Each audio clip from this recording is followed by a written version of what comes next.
الشيطان الرجيم بسم الله الرحمن الرحيم يا أيها الذين آمنوا لا تحرموا طيبات ما أحل الله لكم ولا تعتدوا إن الله لا يحب المعتدين وكلوا مما رزقكم الله حلالا طيبا واتقوا الله الذي أنتم به مؤمنون صدق الله العلي العظيم۔ گزشتہ آیات میں ہم نے پڑھا تھا کہ اللہ تعالیٰ نے بتلایا کہ یہودی تمہارے سب سے خطرناک دشمن ہیں، ان کے مقابلے میں عیسائی تمہارے دشمن کم ہے۔ اس سے مراد میں نے بتلایا تھا کہ عموماً عیسائیت نہیں ہے، ورنہ عیسائیوں میں بھی بہت دشمن رہے، لیکن مناسبت اور مقابلے کے اعتبار سے اگر دیکھا جائے تو یہودی تمہارے زیادہ دشمن ہیں، دوسرے نمبر پر مشرکین دشمن ہیں، اور عیسائیوں کی اللہ تعالیٰ نے یہاں تعریف کی کہ عیسائی جو ہیں وہ ایمان والوں کے محبت کے اعتبار سے قریب ہیں، اور پھر حبشے والوں کے اعتبار سے تو بتایا کہ اے نبی جی جب آپ ان کو قرآن سناتے ہیں تو ان کی آنکھوں سے آنسو بہنا شروع ہو جاتے ہیں اور یہ کہتے ہیں اللہ ہم تیرے قرآن پر ایمان لے آئے، ہم گواہی دیتے ہیں کہ تو واقعی سچا رب ہے اور اللہ کے محبوب سچے ہیں۔ تو اللہ تعالیٰ نے بتلایا تھا کہ پھر ایسوں کے لیے ہم نے جنت کا وعدہ کر رکھا ہے۔ آج کی آیات میں اللہ تعالیٰ یہاں احکامات کا ایک سلسلہ شروع کر شروع صورت میں ہم نے احکامات پڑھے تھے، بیچ میں یہودیوں کی عیسائیوں کی بری صفات، ان کی عیاشیاں، مکاریاں، غداری، ان کا تذکرہ اللہ نے کیا۔ اب پھر اللہ تعالیٰ احکامات ہمیں سنا رہے ہیں، اور اس کا ربط پچھلے سبق کے ساتھ یہ ہے کہ پچھلے سبق میں کہا تھا کہ عیسائی اچھے اس لیے ہیں کہ عیسائیوں کے اندر اہل علم طبقہ بھی ہے، ذَلِكَ بِأَنَّ مِنْهُمْ قِسِّيسِينَ رہبان یعنی راہب بھی ان کے اندر موجود ہیں۔ تو قرآن نے اب ہمیں ان آیات میں بتلایا کہ کہیں کوئی رہبانیت کو اتنا پسند نہ سمجھ لے، اس لیے اللہ نے رہبانیت کی نفی کرنے کے لیے قرآن کی آیات اتاری۔ فرمایا یا ایھا الذین آمنوا، اے ایمان والو، لا تحرموا، تم حرام نہ قرار دو، طیبات، پاکیزہ چیزیں، ما احل اللہ لکم، جو تمہارے رب نے تمہارے لیے حلال کر رکھے۔ اب ترجمہ کیا بنا؟ اے ایمان والو، اللہ نے تمہارے لیے جو پاکیزہ چیزیں حلال کی ہے ان کو حرام نہ قرار دو، ولا تعتدوا، اور حد سے تجاوز نہ کرو، ان اللہ لا يحب المعتدین، یقین جانو کہ اللہ حد سے تجاوز کرنے والوں کو پسند نہیں کرتے۔ اور فرمایا وَكُلُوا مِمَّا رَزَقَكُمُ اللَّهُ حَلَالًا طَيِّبًا، اور اللہ نے تمہیں جو رزق دیا ہے اس اللہ کے دیے ہوئے میں سے حلال اور پاکیزہ چیزیں کھاؤ، وَاتَّقُوا اللَّهَ الَّذِي أَنْتُمْ بِهِ مُؤْمِنُونَ، اور جس اللہ پر تم ایمان رکھتے ہو اس اللہ سے ڈرتے رہو۔ اب یہاں میرے دوستو اللہ تعالیٰ نے بڑی واضح بات ارشاد فرما دی کہ جو چیزیں اللہ نے حلال کر دی ہیں اس کو تم حرام نہ کرو، حد سے تجاوز نہ کرو، اللہ تعالیٰ حد سے تجاوز کرنے والوں کو پسند نہیں کرتا۔ اس سے کیا پتہ چلا کہ دین کے اندر حدیں ہیں، حدود ہیں، جب ان حدود کو کراس کیا جائے تو اللہ تعالیٰ ان حدود کو کراس کرنے کو پسند نہیں کرتے۔ اس میں یہاں میں کافی سارے احادیث ہیں جو میں آپ کو سناؤں گا، امام ابن کثیر نے نقل کی ہیں، لیکن اس سے پہلے اگر میں آسان لفظوں میں اس کو بتاؤں تو 3 باتیں سمجھنے کی ہیں آپ لوگوں کے لیے، جس سے آپ کو پوری بحث سمجھ آ جائے گی۔ پہلی بات تو یہ ہے کہ کسی چیز کو اللہ نے حلال کیا، آپ کے آپ نے اعتقاداً بطور عقیدے کے اس کو حرام قرار دیا۔ دوسری چیز کہ عقیدے کے اعتبار سے تو آپ اس کو حلال ہی سمجھتے ہیں، لیکن زبان سے کوئی ایسی بات کہہ کر اپنے اوپر حرام کر لی۔ تیسری بات اس میں یہ ہوتی ہے کہ آپ کسی کام کو دل سے بھی حلال سمجھتے، زبان سے بھی اس پہ کچھ نہیں کہتے، اس کے کھانا پینا یا اس کو حلال سمجھ کر استعمال کرنا چھوڑ دیتے ہیں اس نیت سے کہ اس میں میرا کوئی جسمانی فائدہ ہوگا۔ یہ تین باتیں۔ پہلی قسم، اب میں حدیثیں سناتا جاؤں گا، جب یہ تینوں باتیں سمجھ آ گئی پھر آپ خود فٹ کرتے چلے جانا۔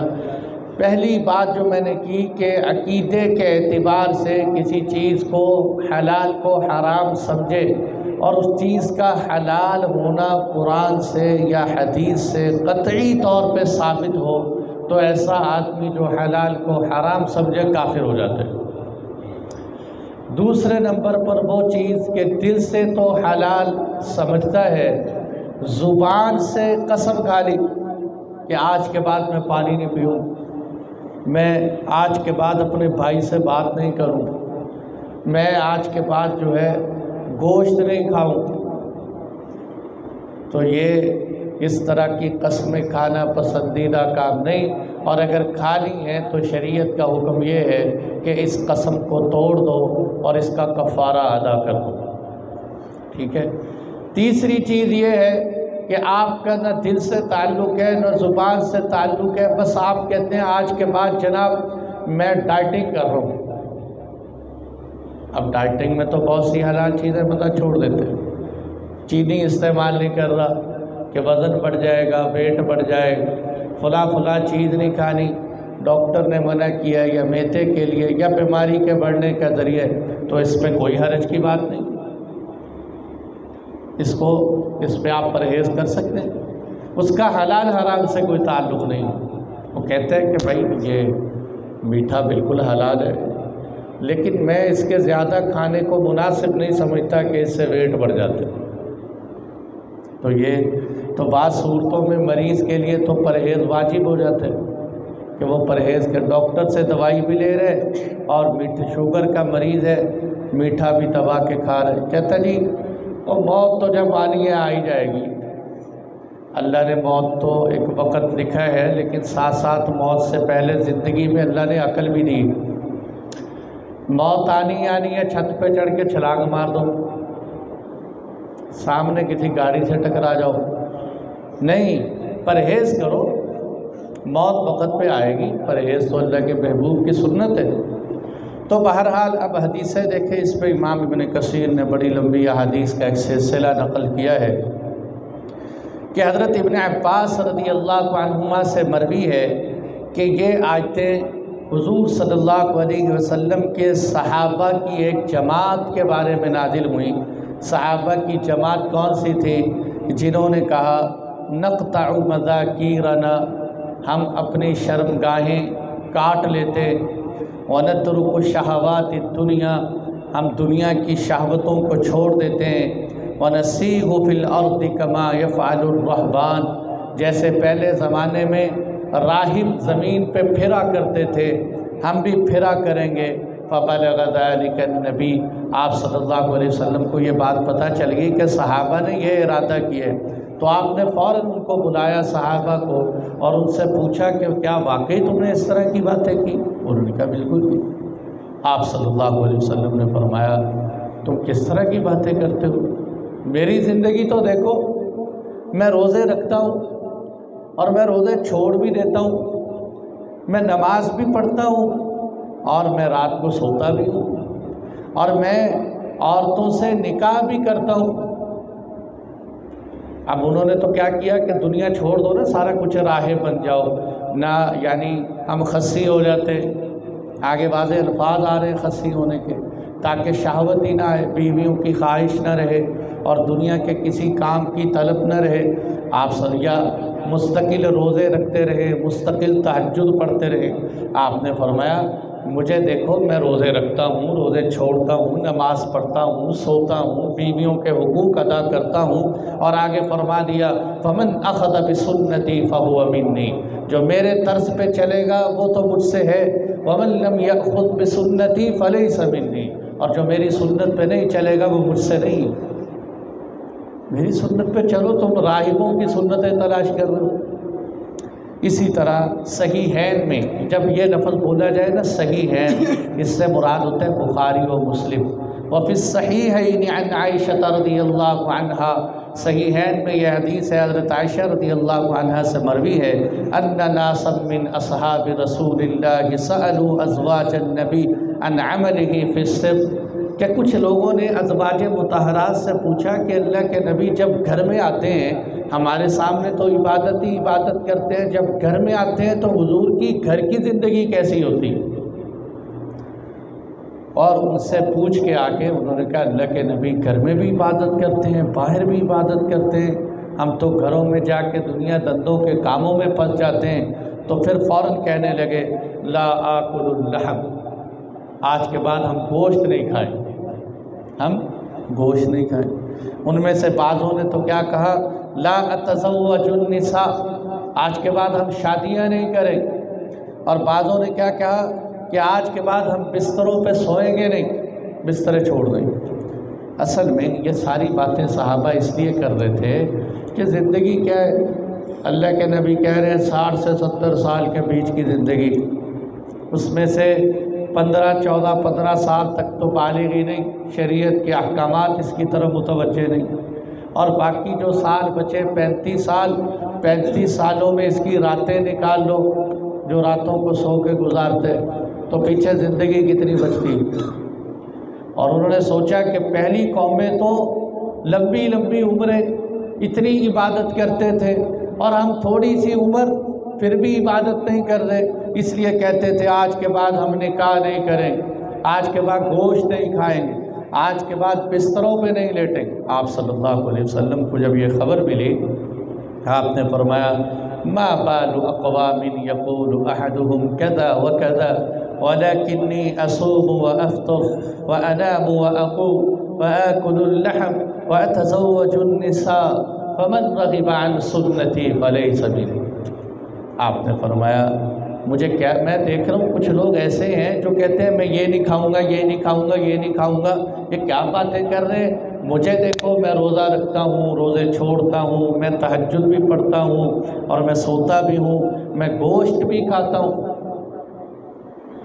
گوشت بھی کھاتا ہوں، بیویوں سے نکاح بھی کرتا ہوں۔ اور جو شخص وہ گوشت کھانے سے بات یاد آ گئی نا، کہتے ایک مولوی صاحب کو محلے والے نا روزانہ دال بھیج دیتے تھے، کیا کرتے تھے؟ دال، کہتے تھے جی دال کے بڑے فضائل ہیں، بنی اسرائیل نے اللہ سے دال مانگی تھی، بنی اسرائیل نے اللہ سے، اور مولوی کو بھی بڑا غصہ چڑھا ہوا تھا دال کھا کھا کے، اس نے ممبر پہ کہا کس احمق نے کہا ہے دال کھانا نبی کی سنت ہے، گوشت کھانا نبی کی سنت ہے، اور تمہارے آباء و اجداد اللہ کے نبی کی سنت کے خلاف چلتے ہیں، خدا کے بندوں گوشت پکایا کرو، اللہ کے نبی گوشت کھاتے ہیں۔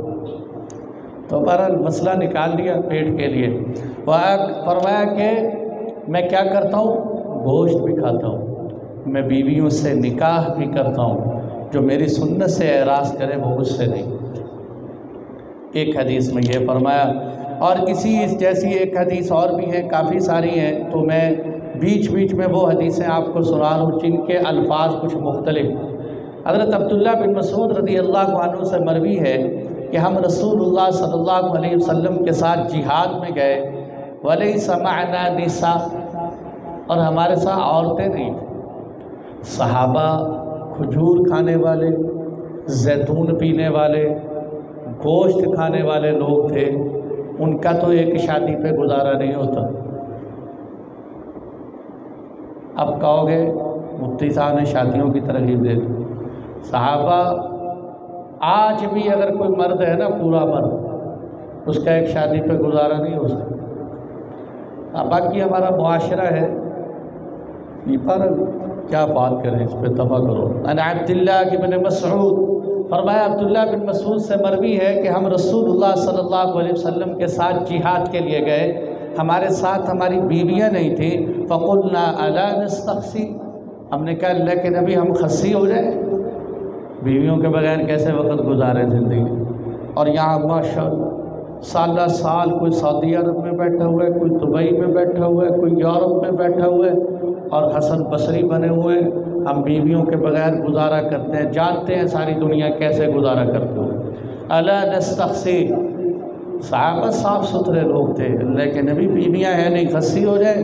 فنہانا رسول اللہ عن ذلک، رسول اللہ صلی اللہ علیہ وسلم نے فرمایا ایسا نہیں کرنا۔ ورخص لنا، ہاں ہمیں یہ کہہ دیا کہ تم کیا کر لو کہ ہم کسی عورت سے نکاح کر لیں ایک مدت تک کپڑے کے بدلے میں، جس کو متع کہتے ہیں۔ آپ نے فرمایا تم متع کر لو، صحابہ سے کہا متع کر۔ متع کہتے ہیں وقتی نکاح، کچھ پیسے دے کے، کپڑے دے کے، مہر کے طور پر۔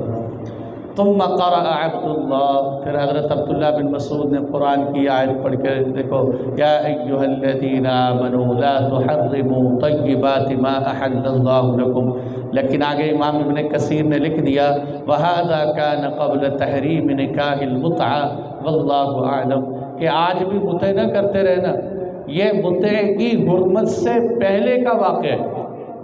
یہ امام ابن کثیر ہے کہ اللہ کے محبوب نے متع کی اجازت دی تھی صحابہ کو، حجۃ الوداع پر آپ صلی اللہ علیہ وسلم نے واضح طور پہ منع کر دیا، اور قرآن نے کہہ دیا والذین هم لفروجہم حافظون الا علی ازواجہم او ما ملکت ایمانہم فانہم غیر ملومین۔ اب دو ہی طریقے ہیں، یا شادی کرو یا کوئی باندی تمہارے پاس ہو، اس کے علاوہ کوئی اور تیسرا طریقہ نہیں۔ اور دیکھو شادی کا مقصد بھی کیا ہوتا ہے کہ تمہارے بچے ہوں، ان کا کوئی وارث ہو، ان میں وراثت کا سلسلہ چلے۔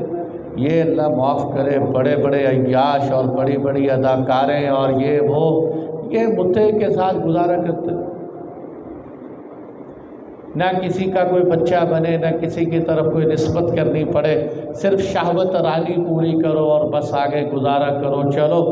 یہ نہیں ہے، یہ اسلام کا نظام ایک خاندانی سسٹم ہے، ایک خاندانی نظام کہ ہاں نکاح کرو، لاؤ اس کو اپنے گھر میں، ایک سے گزارا نہیں ہوتا دو کر لو، دو سے گزارا نہیں ہوتا تین کر لو، تین سے نہیں چلتی چار سے چار کرو، لیکن حرام نہ کرو، حرام کی طرف نہ کرو۔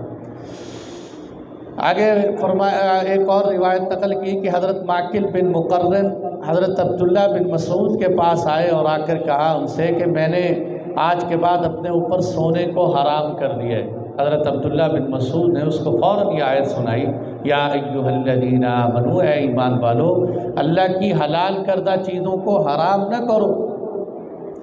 ٹھیک ہے، اسی لیے حضرت ایک صحابی فرماتے ہیں کہ ہم حضرت عبداللہ بن مسعود کے پاس بیٹھے ہوئے تھے کہ ایک بنا ہوا گوشت لایا گیا۔ جب گوشت سامنے آیا تو فتنحى رجل، ایک آدمی اٹھ کے سائیڈ پہ ہو گئے۔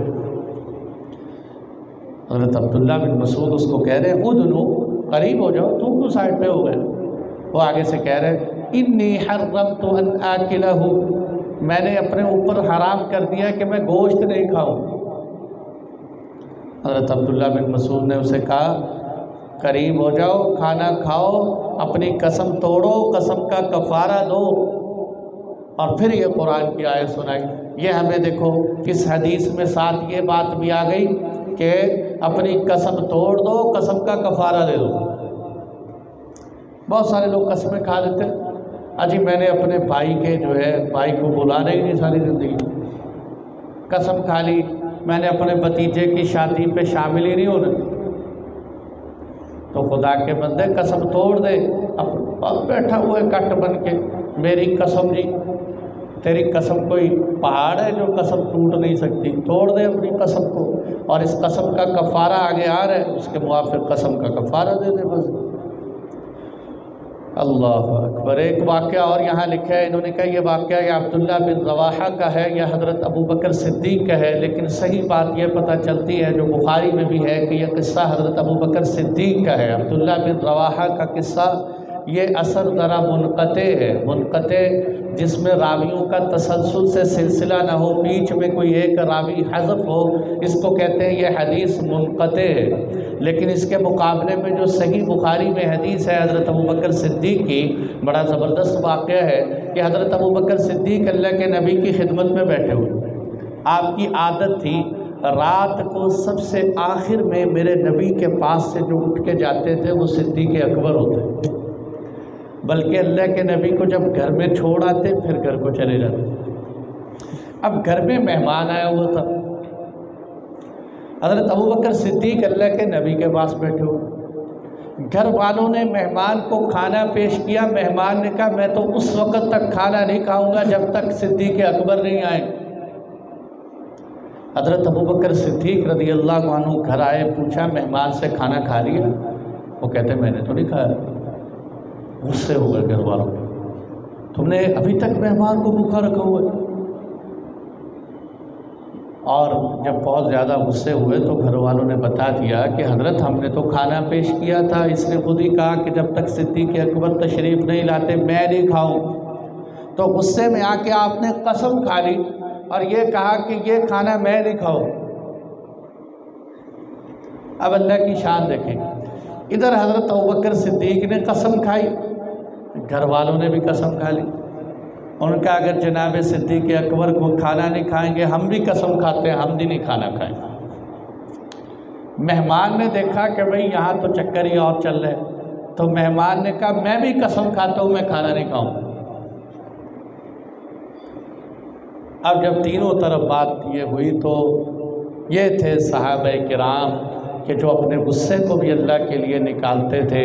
پھر پہلے غصہ آیا کہ مہمان اللہ کی رحمت ہے، اس کا اکرام ہونے میں تاخیر ہو گئی، لیکن جب دیکھا کہ اب سب بھوکے رہ جائیں گے قسمیں کھا لی، فوراً حضرت ابوبکر صدیق آگے گئے، کہا کلو بسم اللہ، اللہ کا نام لے کے کھانا شروع کرو۔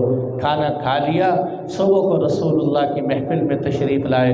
اے اللہ کے نبی، رات تو یہ جھگڑا ہو گیا، آپ صلی اللہ علیہ وسلم نے فرمایا ابوبکر بہت اچھا فیصلہ کیا، اور پھر قرآن کی آیت سنائی، یا ایھا الذین آمنوا لا تحرموا طیبات ما احل اللہ لکم ولا تعتدوا۔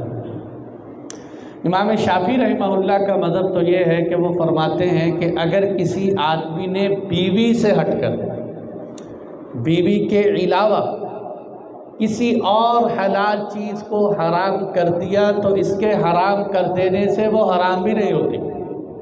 یہ امام شافعی کا مسلک ہے، وہ قرآن کی اسی آیت کو دلیل بناتے ہیں۔ وہ کہتے ہیں بس وہ ویسے کھانا شروع کرتے ہیں، اس کو کفارہ دینے کی بھی کوئی ضرورت نہیں۔ لیکن امام ابو حنیفہ رحمۃ اللہ علیہ اور ان کے ساتھ جمہور ائمہ فقہاء یہ کہتے ہیں، جس میں امام احمد بن حنبل بھی شامل ہیں، کہ نہیں، اگر کسی نے اپنے اوپر کھانے کو حرام کر دیا یا کوئی بھی حلال چیز حرام کر دی تو اب قسم نافذ ہو جاتی۔ یہ بات یاد رکھنے کی ہے کہ قسم نافذ ہونے کے لیے قسم کے الفاظ بولنا ضروری نہیں۔ ایک آدمی کہتے ہیں اللہ کی قسم میں کھانا نہیں کھاؤں، یہ بھی قسم۔ ایک ہے کہ میں نے اپنے اوپر کھانے کو حرام کر لیا، یہ بھی قسم، الفاظ قسم نہیں۔ کیوں؟ قسم کا نتیجہ کیا ہوتا ہے؟ اپنے اوپر کسی چیز کو لازم کر دینا، اور حرام کر دینے میں بھی اس نے اپنے آپ پر لازم کر دیے، لہذا پھر قسم کا کفارہ دے دے۔ اور یہ جو ہے وہ موقف ہے ان حضرات کا۔ اور اسی سلسلے میں ایک بڑا اہم قصہ جو آپ حضرات نے پہلے بھی سنا ہوگا، حضور نبی اکرم صلی اللہ علیہ وسلم کو بھی پیش آیا۔ وہ کیا تھا کہ آپ کی بیویوں میں سے حضرت زینب، ان کے گھر میں شہد آیا۔ میرے محبوب کو شہد بڑا پسند، میں نے سنا ہے، موقع نہیں ملا، اصل میں یہ باتیں بعد میں پتہ چلتی ہیں کہ اس وقت بھی جو بدر کے میدان میں شہد ملتا ہے نا، سب سے زیادہ طاقتور شہد بلسان اس پہ ڈالا جاتا ہے، اور شہد بہت مضبوط قسم کا۔ لیکن اب ہم تو وہاں گئے، بلسان بھی خریدا، شہد کا پتہ ہی نہیں تھا، بعد میں پتہ چلا۔ تو آپ صلی اللہ علیہ وسلم، عرب کا شہد بہت زبردست قسم کا شہد اللہ کے محبوب صلی اللہ علیہ وسلم پسند فرماتے تھے۔ آپ کی بیوی حضرت زینب کے گھر میں شہد آ، انہوں نے اسپیشل رکھ لیا کہ جب اللہ کے محبوب تشریف لائیں گے تو شہد پیش کروں گے۔ آپ صلی اللہ علیہ وسلم کی عادت مبارکہ تھی عصر کے بعد اپنی سب بیویوں کے گھروں میں چکر لگاتے۔ 11 شادیاں میرے محبوب کی ہیں۔ حضرت خدیجہ انتقال فرما گئی تھی، ایک بیوی کو اللہ کے نبی نے طلاق دے دی تھی، 9 بچ گئی، 9 ایک ہی وقت میں میرے محبوب کے نکاح میں قریب گزرے۔ ابھی یہاں اللہ کے محبوب کی قبر ہے، یہ حضرت عائشہ کا حجر ہے، یہاں ہم کھڑے ہو کے سلام پیش کرتے ہیں، اسی صف کے اندر سارے ازواج مطہرات کے حجرے تھے، اللہ کے نبی یوں سب کے گھر میں ہو جاتے۔ اب جب حضرت زینب کے گھر میں گئے، وہاں بیٹھ کے شہد دینے لگے تو دوسری بیویوں کے گھر میں جانے میں تاخیر ہو گئی۔ اب عائشہ صدیقہ رضی اللہ عنہا کو اور دیگر ازواج مطہرات کو پتہ چلا تو بیویاں ہیں نا، بیوی کی شوہر سے محبت جدا ہوتی، بیوی اپنے ساتھ غیر کو پسند نہیں کرتی، اس لیے جب دوسری شادی کی بات کی جاتی ہے تو بیوی مخالف ہو جاتی ہے کہ میں چاہتی ہوں کہ میرے شوہر کی محبت صرف میرے لیے ہو۔ اب ان کو اس بات پہ غیرت آئی کہ اللہ کے محبوب نے زیادہ وقت حضرت زینب کے پاس کیوں گزارا، اور آپ صلی اللہ علیہ وسلم جب تشریف لائے تو اللہ کے محبوب کے آگے یہ اعتراض پیش کر دیا۔ آپ صلی اللہ علیہ وسلم کو غصہ آیا اور آپ صلی اللہ علیہ وسلم نے شہد کو اپنے اوپر حرام کر دیا کہ میں شہد نہیں کھاؤں گا آج کے بعد۔ اللہ تعالیٰ نے اپنے محبوب کے لیے فوراً قرآن کی آیتیں اتار دی، یا ایھا النبی لم تحرم ما احل اللہ لک، اے نبی جی آپ کیوں حرام کرتے ہو اس شہد کو جس کو اللہ نے آپ کے لیے حلال کیا۔ تبتغی مرضات ازواجک، اپنی بیویوں کو راضی کرنے کے لیے شہد کو حرام کر رہے ہو، یعنی قسم تو اس لیے کھائی تھی نا کہ یہ خوش ہو جائیں کہ شہد کی خاطر تمہارے پاس آنے میں تاخیر ہو گئی۔ واللہ غفور رحیم، ساتھ کہہ دیا ہے نبی جی کوئی بات نہیں، اللہ معاف کرنے والے ہیں، رحم کرنے والے ہیں، بس آپ اس حرمت والی بات کو توڑ دیں۔ قد فرض اللہ لکم تحلۃ ایمانکم، اللہ نے تمہارے لیے اس قسم کے توڑنے کو لازم رکھا ہے۔ آپ صلی اللہ علیہ وسلم نے یہ قسم توڑی، تو یہ بھی ایک اسی سلسلے کا ایک واقعہ ہے۔ اور اسی طرح انہوں نے لکھا ہے، حضرت اکرمہ سے مروی ہے کہ حضرت عثمان ابن مدعون، علی ابن ابی طالب، حضرت ابن مسعود، مقداد ابن اسود، سالم مولا ابی حذیفہ رضوان اللہ علیہم اجمعین، بڑے بڑے صحابہ ہیں، انہوں نے آپس میں مشورہ کیا تبتلوا، کہ ہم تبتل کر لیں، تبتل کہتے ہیں دنیا کو چھوڑ دینا۔ فجلسوا فی البیوت، لہذا وہ کیا کریں، ہم گھروں میں بیٹھ جائیں بس، واعتزلوا النساء، اور ہم کیا کریں عورتوں سے جدا ہو جائیں، اور انہوں نے اسی طرح موٹا کپڑا پہنا کریں، باریک پتلے پتلے اعلیٰ قسم کے سوٹوں کی بجائے موٹے موٹے، یعنی وہ ساری صفات اپنائیں جو پہلے راہب درویش اپناتے تھے، وہ صفاتیں اپنائیں ہم۔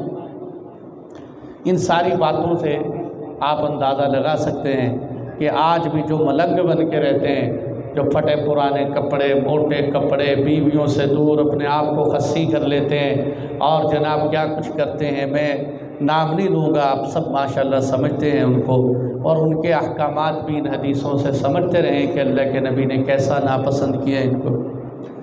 بلکہ بہت سے لوگ تو ایسے ہیں کہ ان کی گدی پہ بیٹھنے کے لیے شرط یہ ہے کہ اس کو خصی ہونا پڑتا ہے۔ بہت سے ایسے ابھی تک جو ہے لوگ ہیں جن کے اندر یہ پابندیاں موجود ہیں، تو بہرحال اللہ کی حفاظت فرمائیں، یہ جہالت ہے، جہالت۔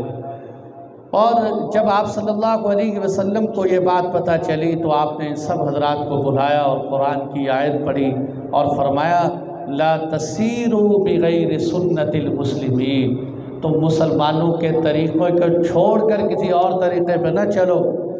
اور آپ صلی اللہ علیہ وسلم کی مراد کیا تھی کہ یہ جو تم نے عورتیں حرام کر رکھی ہیں، کھانا لباس حرام کر رکھا ہے، ان کو تم بلکہ کیا کرو، عورتوں کے پاس بھی جاؤ، کھانا بھی کھاؤ، لباس بھی پہنو، اور دن کے روزے بھی رکھنے ہیں روزے بھی رکھو، قیام اللیل بھی کرو۔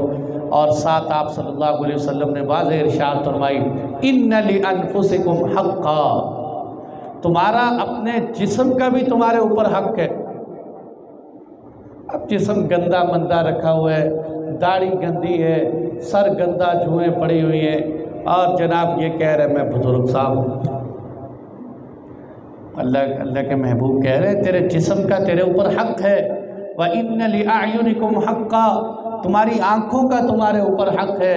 صُومُوا وَأَفْطِرُوا، روزے رکھو روزے چھوڑو، ان سے مراد فرض روزے نہیں، نفلی روزوں کی بات ہو رہی ہے۔ وَصَلُّوا وَنَامُوا، نمازیں پڑھو بھی، تہجد بھی پڑھو، سو بھی جایا کرو۔ اور اسی طرح فرمایا ہم میں سے نہیں ہے جو ہماری سنت کو چھوڑ دے۔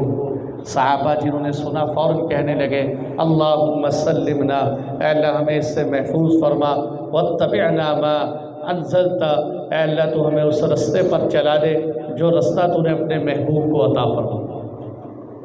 اس پہ پھر بات کو سمیٹتے ہیں، ایک بڑا زبردست واقعہ بھی ہے، بڑی توجہ سے سننے کے، تھوڑی دیر کے لیے توجہ فرمائیں، سونے والے بھائی بھی توجہ فرمائیں۔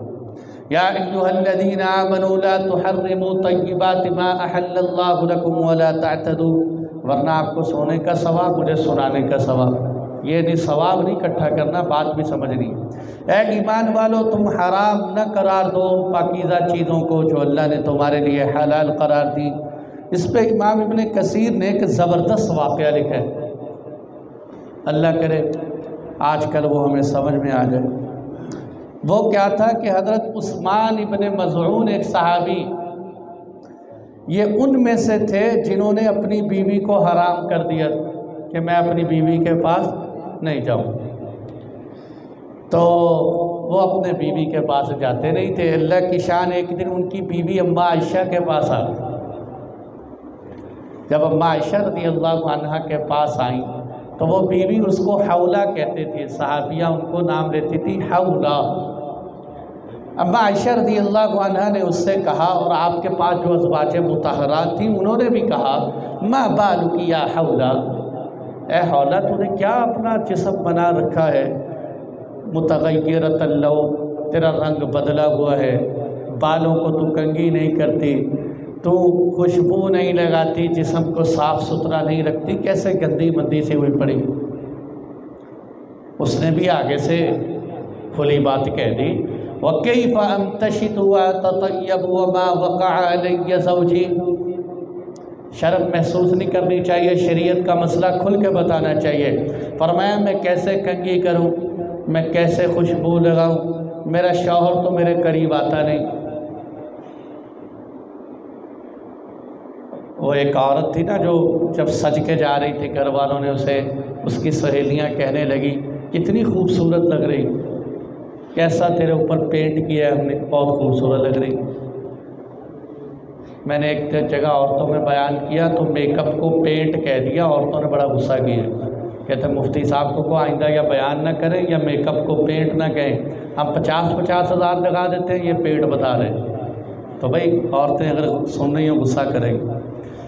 کراچی کے ہم نے دیکھا ایک دن کراچی کے ایک سڑک پہ ایک فاؤنڈیشن والوں نے لکھ کے لگایا ہوا تھا، ہمارے ہاں بیوہ اور محتاج عورتوں کا میک اپ بناؤ سنگار بہت مفت کیا جاتا ہے، اس لیے کہ ہم فاؤنڈیشن چلا رہے ہیں۔ نیچے اس کی قیمت لکھی تھی صرف 50,000 روپے، صرف 50۔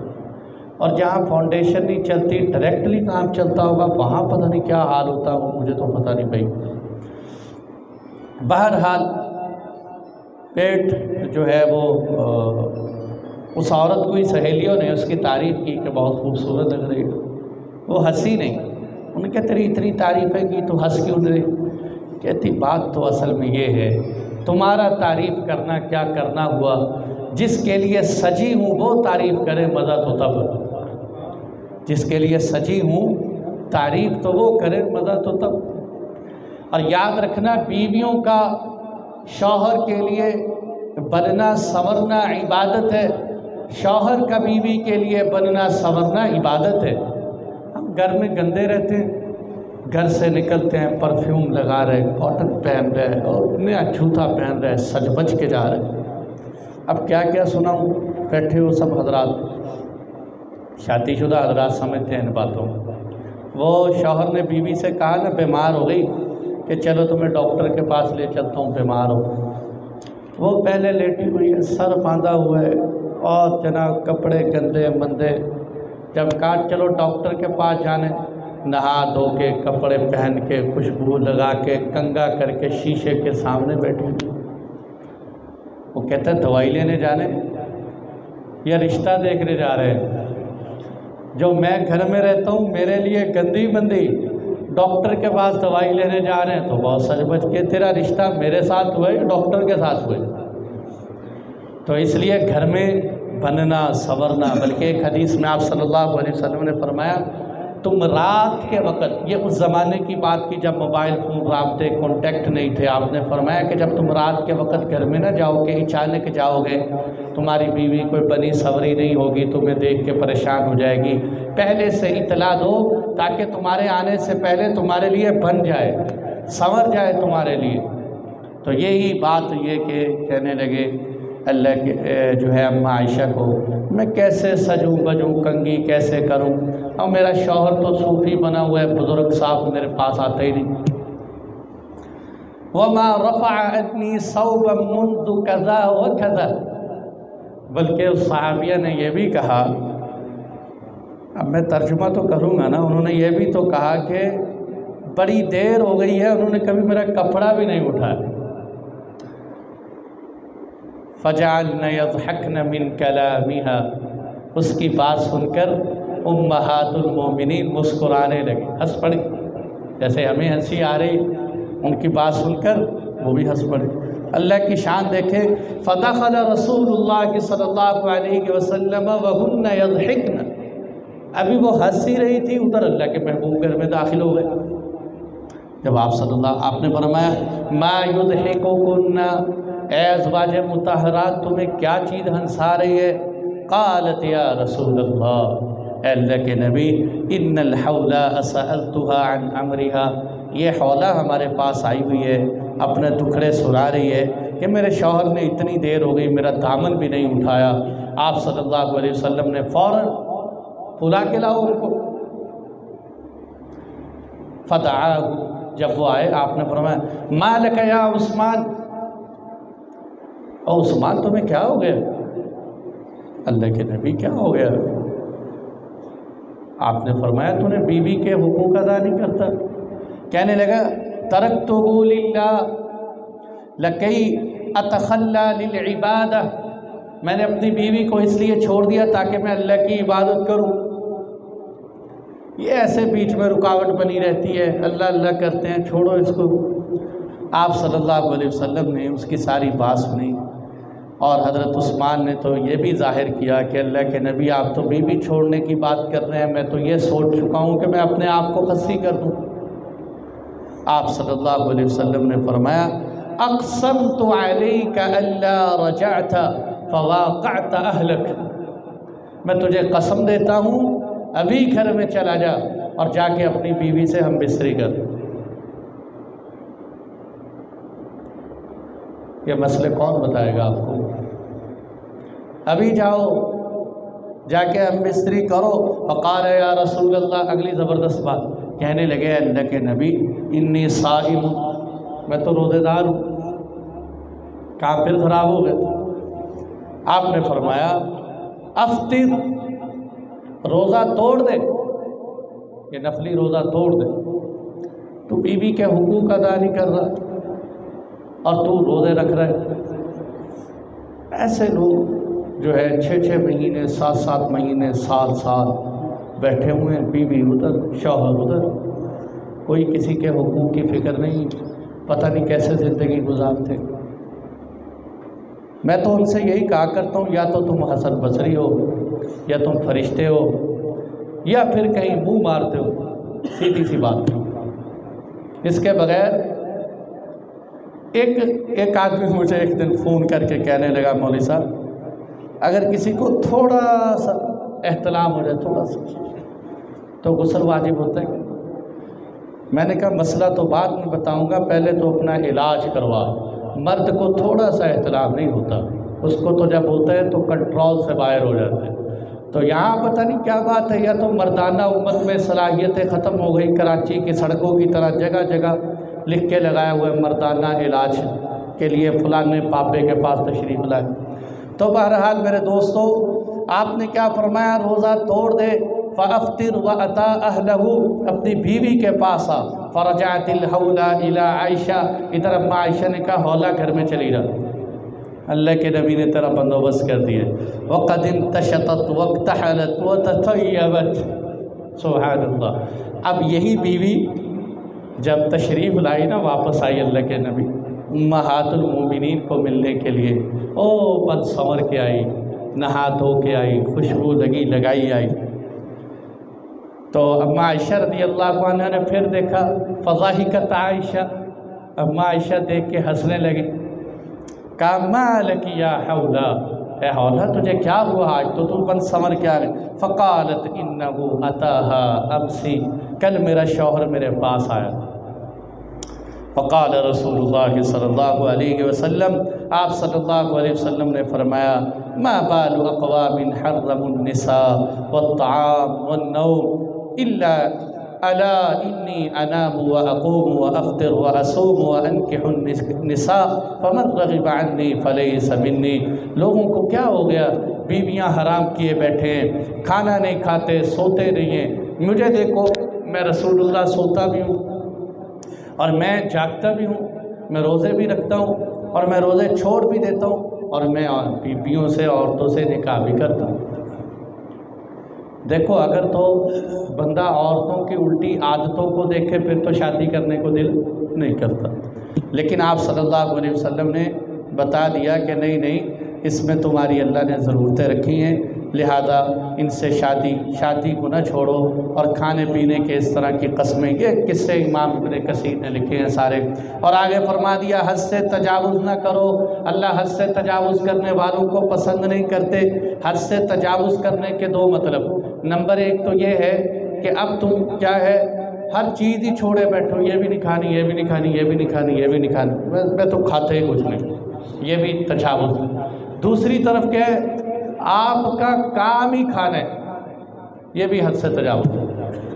جب دیکھو کھانا، ہر مہینے میں فلانی تاریخ کو بھی کھانا، سال بعد پھر کھانا، میت فوت ہو جائے 40 دن پھر کھانا، محرم شب برات کے پھر کھانے، اور پھر حلوے کی نہ جانے کیا کیا فضائل ہیں، تو پھر وہ سارے کے سارے اب جناب پیٹ باہر آ رہے، کھا رہے، اس میں اور ایس ایچ او میں کوئی فرق ہی نظر نہیں آتا۔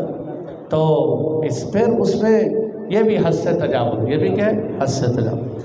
فرمایا حد سے تجاوز نہ کرو، کیونکہ اللہ نے قرآن میں کیا، کلوا واشربوا ولا تسرفوا، کھاؤ پیو، اسراف نہ کرو۔ دوسری جگہ کیا فرمایا کہ ایمان والے تو وہ ہیں کہ جب خرچ کرتے ہیں اسراف بھی نہیں کرتے، اور ایسے ہی بے جا بھی ضائع نہیں کرتے، بلکہ درمیانہ رستہ اختیار کرتے ہیں۔ واتقوا اللہ الذی انتم بہ مؤمنون، تم ڈرو اس اللہ سے جس پر تم ایمان لاتے ہو۔ یعنی یہ بتا دیا کہ ڈرنا صرف بیویوں کو چھوڑنے کو نہیں کہتے، ان ساری چیزوں کے ہوتے ہوئے اللہ سے ڈرنا کمال کی بات ہے۔ اللہ جل جلالہ ہم سب کو عمل کی توفیق عطا فرمائے۔ الحمدللہ۔